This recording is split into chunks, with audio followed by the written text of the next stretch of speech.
Let's talk about the writer A.J. Liebling. Again, talking about uh, American sports writing going forward from the early 20th century. We're now somewhere around the 1950s, and a couple of the best books on sports around this time were written by A.J. Liebling, who was a staff writer for The New Yorker, wrote a dozen books or so in his writing life. He covered a wide variety of topics. He wrote about World War II. He was there in France during the U.S.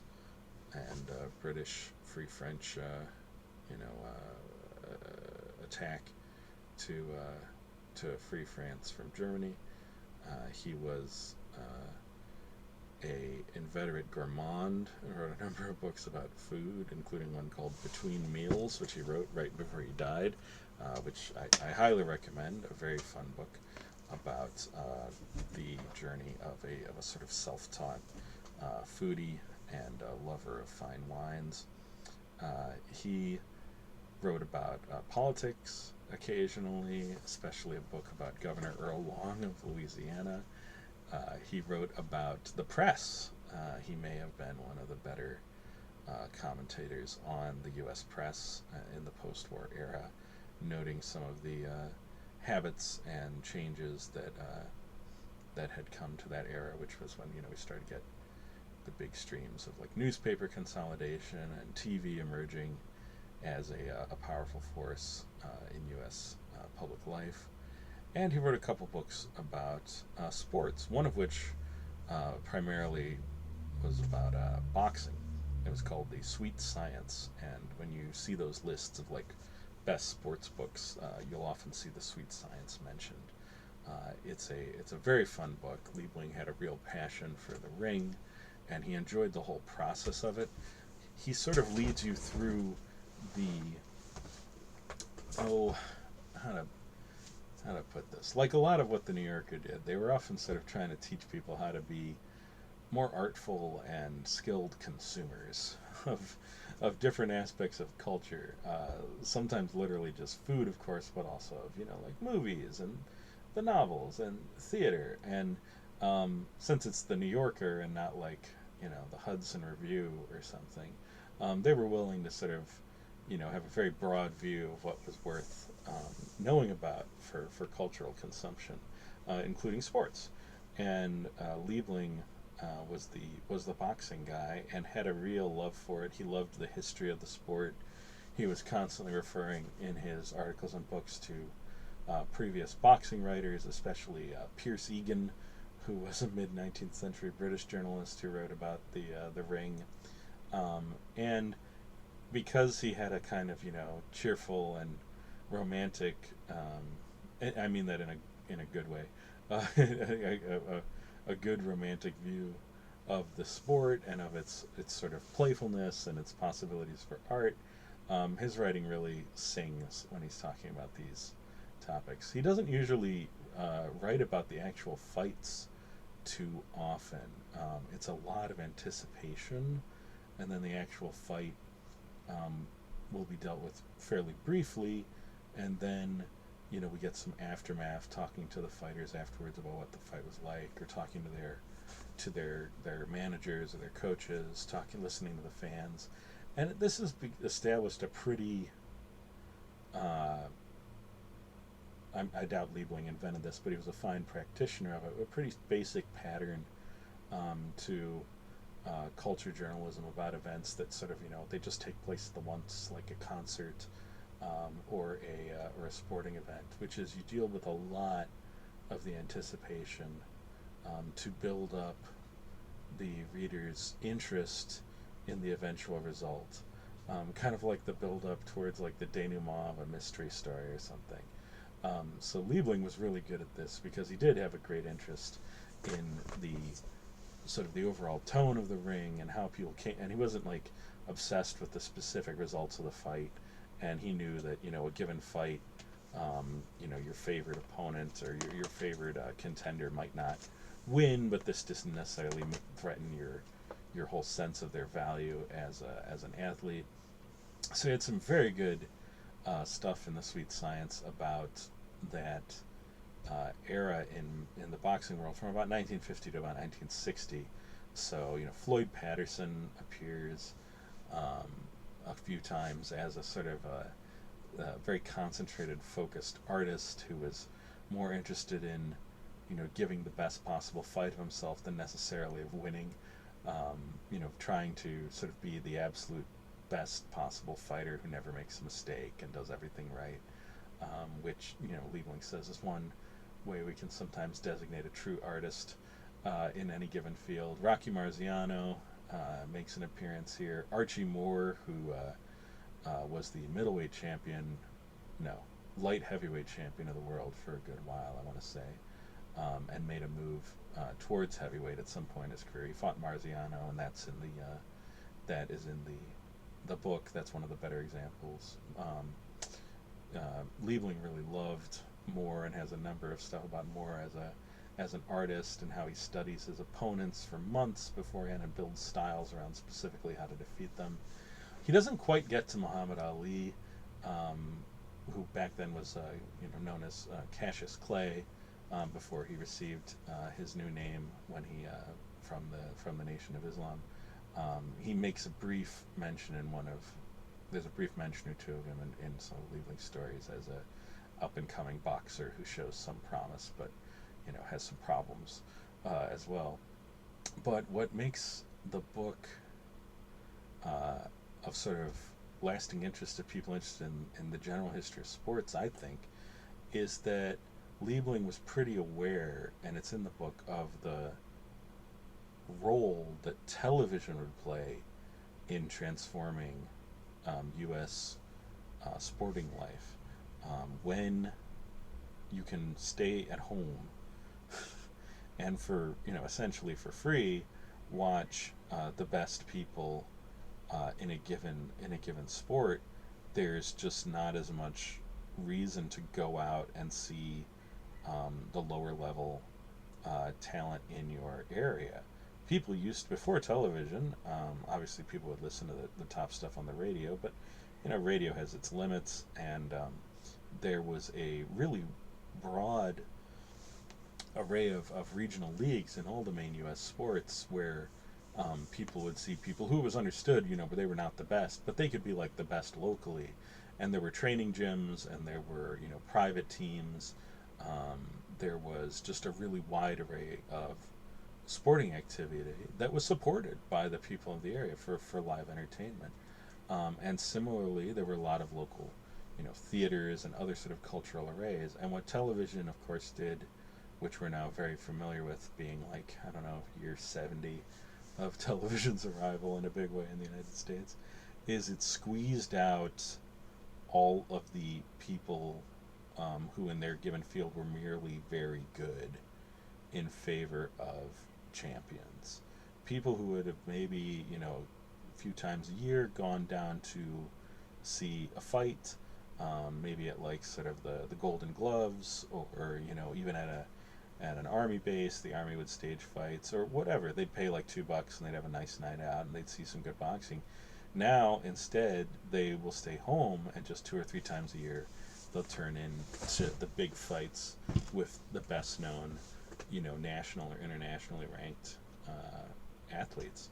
Liebling chronicles this really well, and he talks about, how certain gyms and managers are set to be like the entry points for that level of fame and success. But how this is hard. There are as many people interested in the sport as ever, but whereas it used to be possible to at least make a living for a while as a journeyman, increasingly there's very little room between a good boxer who maybe makes a little bit on the side and a superstar. And so we get to where we are now with athletics, especially ones that aren't big the big four, right? Like that aren't like basketball, soccer, baseball, football, and I suppose hockey. If it's not one of the big 5 sports, which do have steady opportunities to play in most schools and so on, then if you're playing one of the others, you really need to be members of a very exclusive group. You might easily have to move across the country. So, boxers will move from, Omaha to New York just to study at Stillman's gym with the hope of catching the eye of a coach or manager who will see something in them that will turn them into, national level talent. In which case they get a really big payday out of that. So these big paydays that TV offers athletes as well as other performers create what the economist Robert Frank called the winner-take-all society in a book in the mid-90s, in which he said that this was happening more and more in other fields, but where the rewards of a given activity, like, say, boxing or show business generally, are increasingly concentrated in just the top tiny few people. They get an enormous reward. And then down below, there's just legions of people who are putting a lot into this and, helping sort of shape the field and keep it to a high level of play. But, they're almost invariably not able to do it wholly as a living. In some fields, even, they might be, paying for the privilege in one way or another, either through, like, lessons or taking on significant costs in exchange for their chance to have an opportunity to show what they can do, in the hope that they might break through and become one of those very, very top few. So, in the context of a book, The Sweet Science I'm talking about again here, in the context of a book about the sort of the pleasure of being part of this community and learning about these people, Liebling is pretty clear-eyed about the forces that are currently shaping it and about what that means in the long run for the sport. Now, he happens to live in New York, which was like the epicenter of this. There'd be fights at Madison Square Garden, so he could still enjoy the experience of being an in-person spectator and witness to these events. He likes to talk about, sort of the appropriate tone to going to see the fights. So he likes to make going to see the fights like an all-day affair. He's an intelligent consumer, so he'll like go out before the fight, the night of the fight, and the two fighters will each have sort of created an unofficial like receiving station somewhere near the fight venue, usually a bar. So you go to the one and you see how they're feeling, and you talk, and you see everyone, clapping them on the back and telling them they're going to do well tonight, and you buy them a drink or something, and then you go on to the second one and you see the same thing happening, and then perhaps you get the feeling that there might be some gambling involved here, but that was technically illegal at the time, so Liebling doesn't talk about it. And then you go on to the fight proper and you see the undercard, and then you eventually see the fight. You'd make the whole process out of this so that the whole event becomes narrative worthy and memory worthy, and it's a sort of a sign of being a true aficionado, which is something that magazines like the New Yorker and other cultural consumption magazines of the time were, and of course now, were very concerned about creating. They wanted their audience to like sort of read these things and come away with a feeling like, oh, maybe they can't live in New York and go to the fights, but if they did, they would know what to do, and so they're just that little closer to being a true aficionado than maybe someone who hasn't read their magazine. Liebling walks you through all this, and of course he loves New York and he enjoys the people, and he puts together, he gives you good weight for the length of his stories. He's supposed to have said once that he could write faster than people who could write better, and he could write better than people who could write faster. So he clearly saw sort of speed and freshness as virtues for someone doing this kind of journalism, to kind of keep it from getting stale and boring and too much like everything else. And he often worked pretty hard, I think, to try to keep his approaches lively and not sink into a predictable pattern with his reporting of these events that would potentially bore his readers and probably bore him. I've heard also, and I don't know, this just is something like here and there, that he was a great inventor of dialogue and of quotes that he would attribute to other people, which sound great. They really make the story sing, but they probably didn't say them. So another thing to remember when you're reading journalism, especially anything that was like seen as pretty disposable, and not very vital, is, whatever is claimed someone may have said in an interview, is like there's a decent chance they didn't. It's just it was the kind of thing that maybe they would like to said, and so they don't object. So Liebling may have been that kind of writer who knew the people, and he knew that they wouldn't mind being attributed um, this kind of statement, or that they might, snort and laugh, but they weren't going to make like a big stink out of it.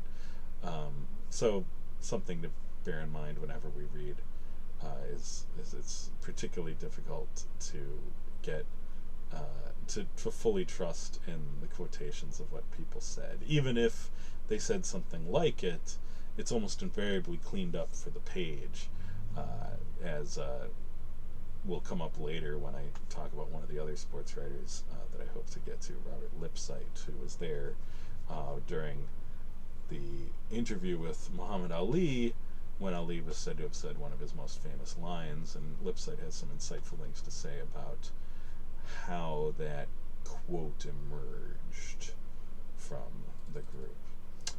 But anyway, Liebling, The Sweet Science, he has another collection of his boxing writing, but The Sweet Science is the one that's sort of like the tightest and feels the most kind of a piece. Insight about TV changing the pattern of American culture and putting a lot of sort of desperate energy and a great deal of wealth into pursuits which used to have a certain kind of ease and flow, uh, and just generally a decent portrait of what sports were meaning at that time to sort of that post-war U.S. generation, right before, I believe Liebling died in 62 or 63, right before the kind of the waves of tumult that struck all over U.S. culture right around 1964 and going forward. So it's kind of got a little bit, for me anyway, of that kind of calm before the storm energy that that so much writing from that era of like 54 to 62 now sort of takes on that feeling of expectancy, of excitement, but without anywhere clearly to drain it off to, of all of this wealth and prosperity building up and new ways emerging, and it's not clear where any of it is quite going to go. Yeah. Okay. Bye.